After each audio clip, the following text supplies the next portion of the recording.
3 సినిమాలతోనే mega అభిమానుల్లో తనదైన ముద్ర వేసుకున్నాడు వరుణ్ తేజ్. శ్రీకాంత్ అడ్డాల దర్శకత్వంలో ముకుంద చిత్రాన్ని 2014లో, క్రిష్ దర్శకత్వంలో కంచని, పూరి జగన్నాథ్ దర్శకత్వంలో లోఫర్ని 2015లో విడుదల చేశాడు వరుణ్ తేజ్.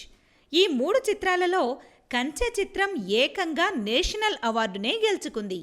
అంతటి విజయాన్ని అందుకున్న వరుణ్ తేజ్ తర్వాత చిత్రాలపై మెగా అభిమానులు ఆసక్తిగా ఎదురు చూస్తున్నారు. ఇలా ఉండగా వరుణ్ తను చేయనున్న 2 సినిమాలను అనౌన్స్ చేసేశాడు. ఒకటి శేఖర్ కమల దర్శకత్వంలో వస్తున్న ఫిదా. ఈ సినిమా షూటింగ్ ఇప్పుడు బాన్స్వాడలో జరుగుతోంది. ఈ మధ్య ఈ సినిమా మొదటి షెడ్యూల్ ప్రారంభమైంది. ప్రేమం ఫేమ్ సాయి పల్లవితో పాటు కొంతమంది ముఖ్య పాత్రధారులు ఈ షూటింగ్లో పాల్గొన్నారు. మరికొన్ని రోజుల పాటు ఇక్కడ కీలకమైన సన్నివేశాలను చిత్రీకరిస్తున్నారు.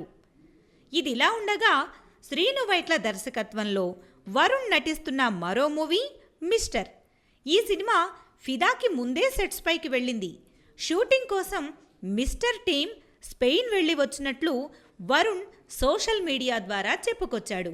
ఈ 2 సినిమాల షూటింగులతో బిజీగా ఉండడం ఆనందంగా ఉందని కూడా తెలిపాడు వరుణ్ తేజ్.